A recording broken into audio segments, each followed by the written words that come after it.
Hello everyone, welcome back for our Genuine Being series. We're going to do something very different today.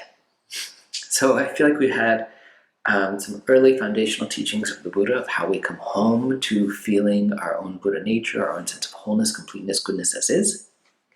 We had some teachings around how to navigate times of uncertainty and doubt and things like that.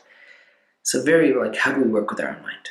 And for anyone who may have missed any of those, I recommend going back over them because that's often where we have to start. And once we've done some taming of the mind, we can progress into some of the what are known as Mahayana or greater vehicle teachings around the six transcendental actions such as generosity, patience, discipline, exertion, meditative concentration, wisdom, the four sublime abodes or four immeasurables of loving kindness, compassion, sympathetic joy, equanimity. These are the ways that we offer our own open and awake heart, our own sense of love. So we start to, in the Mahayana path, engage others. It's not just about me sitting here and feeling good about myself, although that's wonderful and a great place to start. It's like, how do I actually start to engage with everyone else so that I actually start to uplift the world around me? And I think during this time, we want to balance these two. We want to balance the sense of taking good care of ourselves so that we are able to help others.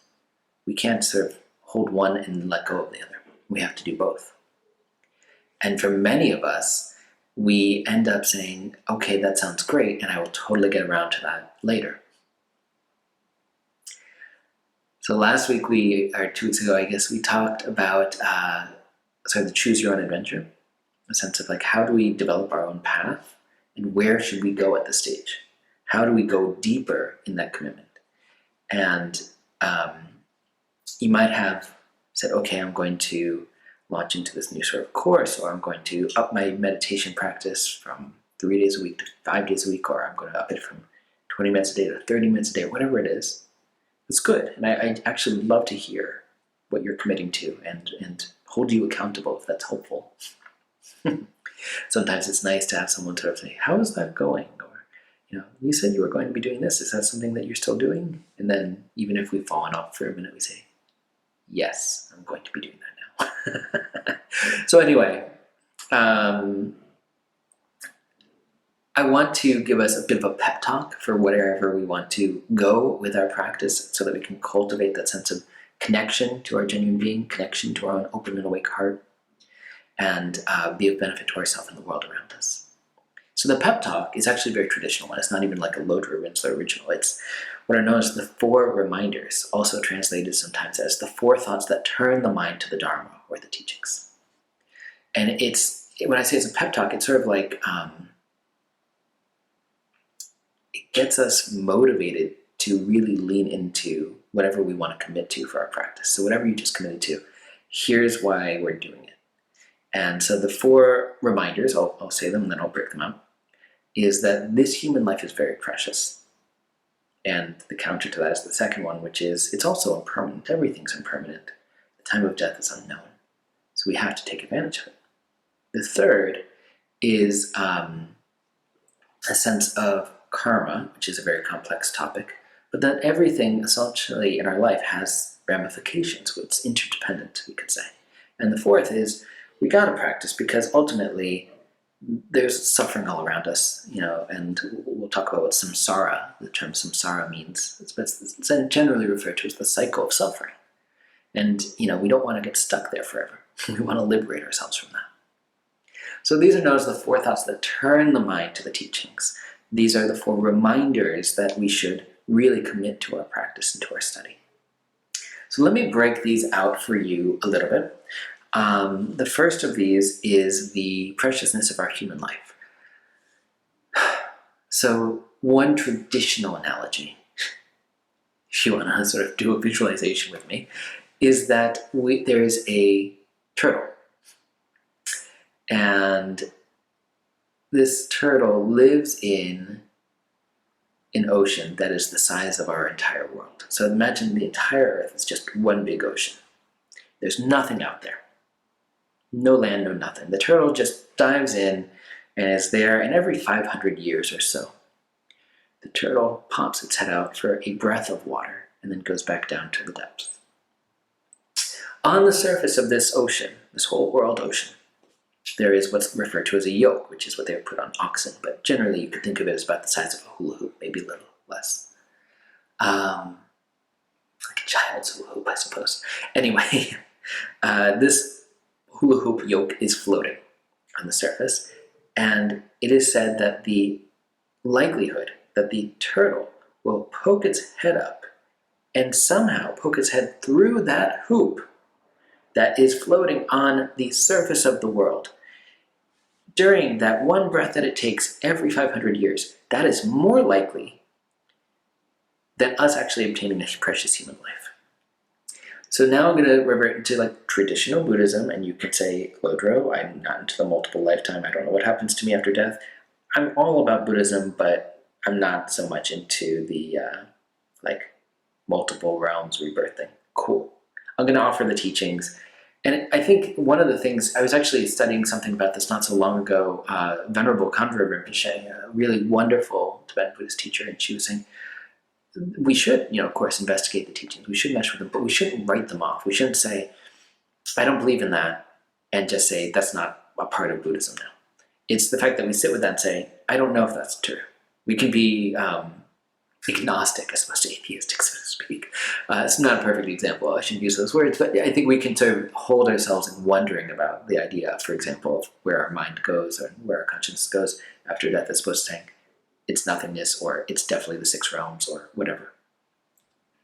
So we don't have to believe in rebirth to have a conversation about this, but I will just sort of paint the picture for anyone who's brand new to the topic that it's said that there are 6 realms that one might be reborn into. Starting down at the base, there's something known as the Hell Realms, which is actually generally referred to as like, there's many versions of the Hell Realms, but it's like there's hot Hell Realms, cold Hell Realms. It has that same sort of like, when you've done really negative things over the course of many lifetimes, you might end up, essentially having to burn through your negative karma in order to come back to a better rebirth. So that's sort of the idea, and there's all sorts of torturous things I don't need to get into. We don't have to get too visceral about this. But there's a hell realm, there's a hungry ghost realm where we're born as a being who is suffering, has a distended belly and very thin neck and very small mouth and can't actually get any food into it, and it's hard to come by food to begin with. And so it's always like looking for more, so it's craving for more and always trying to find things that externally that will satisfy, which actually might sound very familiar to us. There's the animal realm, which is a realm that we actually can verify. I happen to have seen many animals in my lifetime, so I know that they exist. There's our human realm, where we are, I'll come back to this because this is where we have the many abilities and we're sort of considered we have all these signs and marks that we are able to practice the teachings, whereas in the other realms they can't. There's the jealous God realm, which is a realm where beings have it pretty well off, but they're always looking up to the realm above it, the God realm, and saying, I want what they have. Not dissimilar in core essence from the Hungry Ghost, you can imagine. And saying, I want what they have, and always trying to go to war with the God realm. But even the lowest of the gods in the God realm have the ability to circle like this, and then their entire army is repelled. And the God realm is where all these wonderful worldly splendors can occur, but ultimately the pain of the God realm is that you have a very long lifetime, and at some point you die in all of these realms and you're reborn into another one. This is what's known as the cycle of existence, the cycle of suffering, known as samsara. And as a result, you have this very lengthy period of death, which is said to be the most painful thing in all of the cycle of suffering, because you've never known anything bad before, and all of a sudden you only know bad until you die. So these are the traditional 6 realms. Again, if you're like, this is way too out there for me, Lodro, fine. Because while I'm offering this traditional Buddhist teaching, this is what the Buddha taught, I'm also saying, we don't know that for sure. Maybe you do know that. Maybe you can remember past lives and things like that. I myself cannot. So I can't sit here in good faith and say, this is definitively what happens when you die. But I do believe, to come full circle, in the preciousness of human life. I do believe that I do not know how long I have. And I don't know if you've lived recklessly like I have, but there have been multiple times in my life where I walked away from a car accident or some other times in my life where there was great suffering and sorrow and loss. And I thought, I am surprised I got through that. I'm surprised I survived.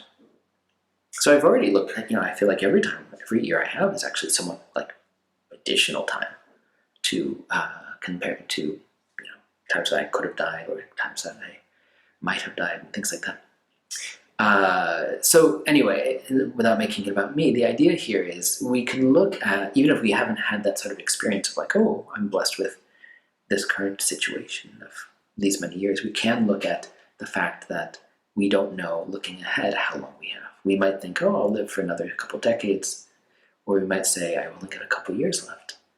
But we know that we will die. So this really is, we have to take advantage of the preciousness of this opportunity. We don't think of it as an opportunity. We think of it as just something, we sort of take it for granted, that we have the ability, for example, to hear or see, to walk, to move, to interact with others. And of course, the reason that this is considered so precious is that we can hear the teachings, the Buddhist teachings, the Dharma. We have the ability to meditate. The beings in these other realms, they're either too blissed out or too much in pain to actually feel like they can practice the Dharma. I love my dog, I love my cats. They are not so, even though they have a pretty cushy lifestyle, very lovely lifestyle as far as the animal realm goes, they're not very inspired to practice the Dharma. When someone comes over to repair the house, the cats flee. They're so scared. They don't have the wherewithal in their mind to say, oh, I can investigate my fear, right? They don't have that.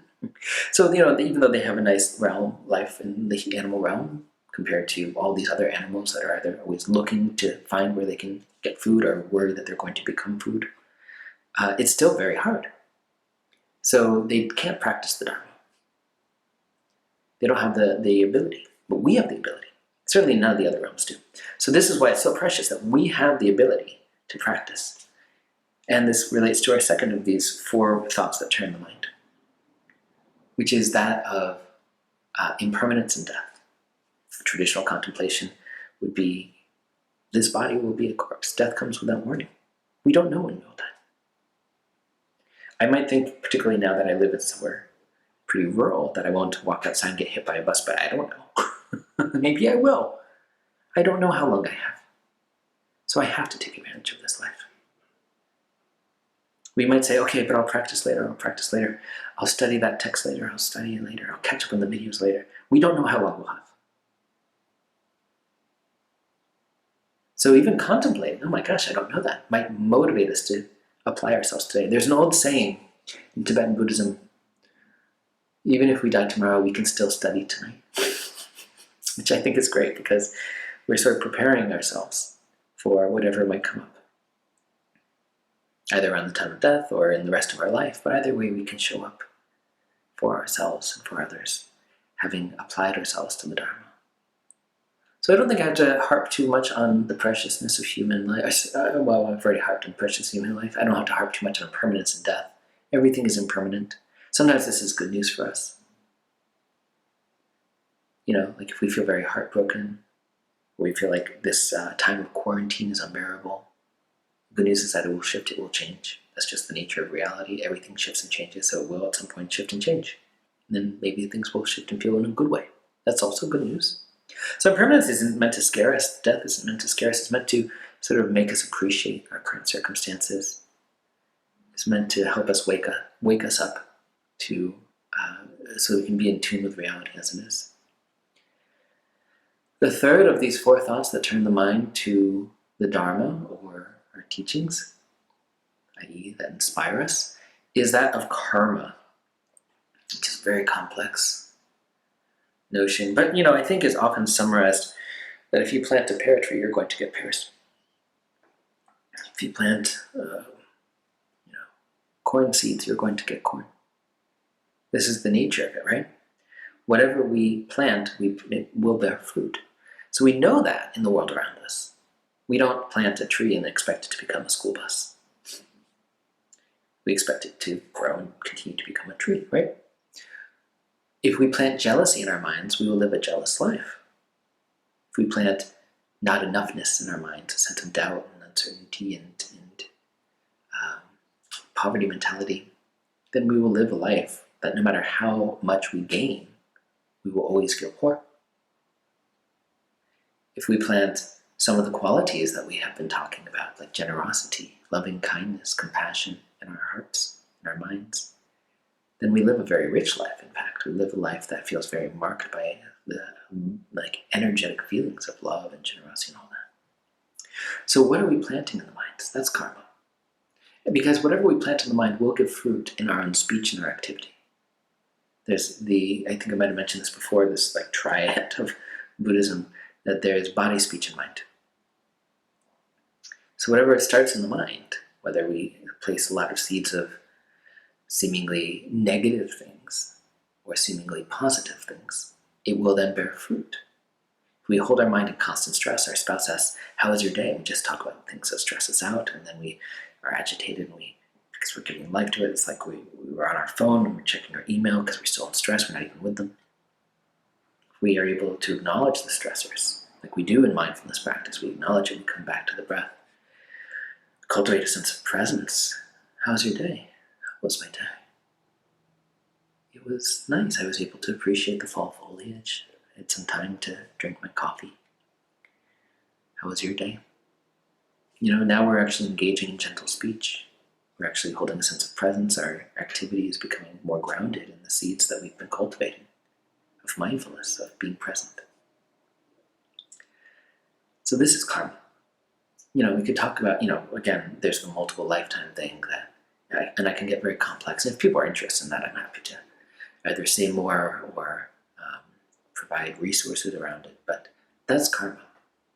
So we have to remember that whatever we're doing, we're always starting new seeds.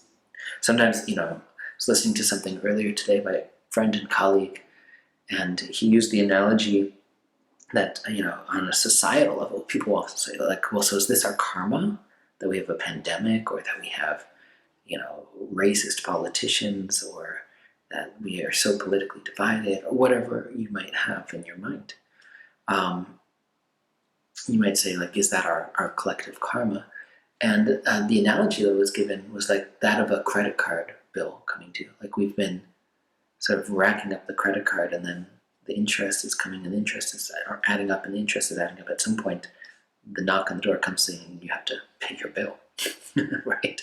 So there is something, I think here in the United States, I can't speak for all of us in different countries, but here in the United States, there does feel like, we've been sort of karmically ignoring, we've been pushing away the bill, ignoring some of the ways that the country is founded in colonialism, in the massacre of indigenous people, in the enslavement of African people, in the deep inequity we never really did much more than maybe pay off a little bit of the interest. And now it's like the bill is coming due, and we see it in a very visceral way.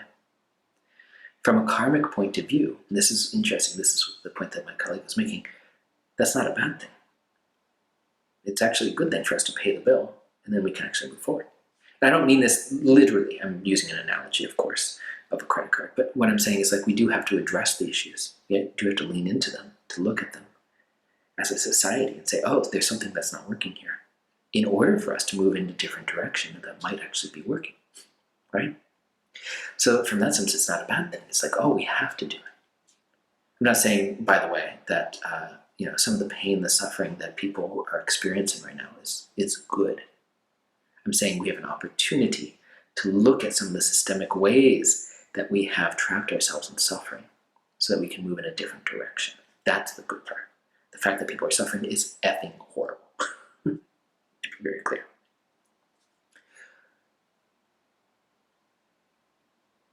So karmically, I went from a very personal karma to very societal karma, but that's because, as I mentioned earlier, they're interrelated.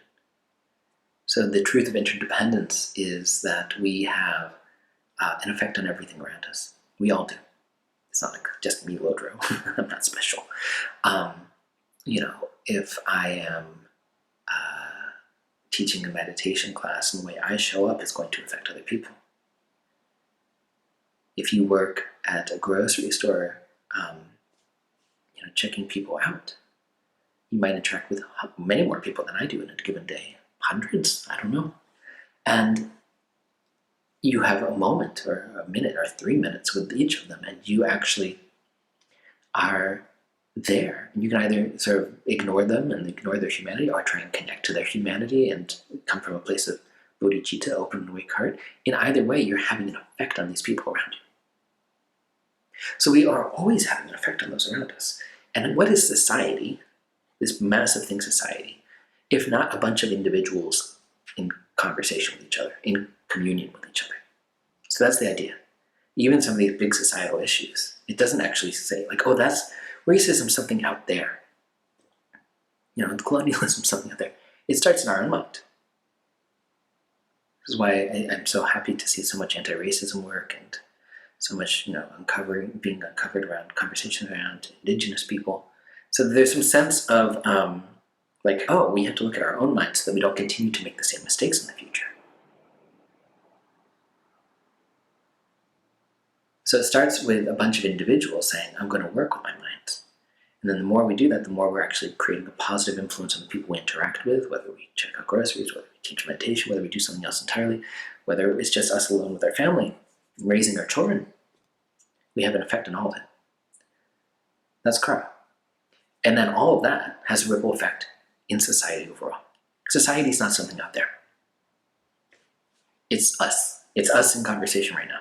You and I, even though this is a recording, are in conversation right now. How you then get up and interact with your family or your coworkers or your friends or whatever, you're going to have an effect. Ideally, maybe this has been helpful, I hope so, not too triggering or anything, so that you might then be positively influenced. That's my honest hope, my aspiration. If I've made mistakes along the way, which I often do, I'm known for them, I apologize and I humbly ask your forgiveness. But the idea here is that my intent is I would like to be creating positive influence and then coming out of my own work with my own mind. And that hopefully influences you and influences others, and we all have an effect on society in this way. So that's the nature of karma in a very big way on society. Last but not least, we have the conversation around samsara, which is that cycle suffering that I talked about before. And even if you aren't into the multiple lifetime thing, there is this idea of, because we're all interrelated, that we work with our own minds so that we can actually lessen the suffering of others. So knowing we always have, that we don't know how long we have in our precious human life, and that death is real, and we're always having an effect on people, so we've got to really work with our own minds to have a positive effect. Now we're saying, no matter what, the truth of suffering is real. That's the first thing the Buddha taught. Going all the way back to video number 1, or I think maybe number 2 in this series, the Buddha taught suffering is real. So this whole cycle of suffering, whether we think, I die and I'm reborn in another realm, or whether we say, this experience now, in this lifetime, I know suffering. It's probably what put you on the path to begin with. No one starts meditating because everything's going right in their world, I'll tell you. I've been doing this for a long time. Something was like, I feel dissatisfied. I feel this is an unsatisfactory situation I'm in, or I'm coming out of, and sometimes people are sparked by job loss or heartbreak in a relationship or any number of things. But something goes a little wrong, and we say, okay, maybe I'll try meditation. Maybe I'll try these Buddhist teachings. Because we know that the more we study, the more we are actually becoming awake. What are we becoming awake to? Coming full circle, our own genuine being, our own Buddha nature, our own open and awake heart. These are the things we are waking up to. And don't we want to live from that perspective as opposed to the perspective of always trapping ourselves in suffering? People don't think it's a choice. We think suffering is just a thing. The Buddha taught, okay, yeah, there's suffering. We're suffering because we're always looking for something new. We're always craving something new. We're ignorant to reality as it is. And the good news of the third noble truth is we don't have to do that. We can practice the fourth noble truth, the Eightfold Path. We can practice mindfulness and compassion in everyday life, working with our own mind, taming our own bias, so that we can actually be of benefit to ourselves and others and wake up in a very big way. So that's my aspiration for all of us, and I hope that these 4 thoughts that turn the mind to the Dharma, the 4 reminders, is helpful for you. I look forward to discussing them very much. Take care.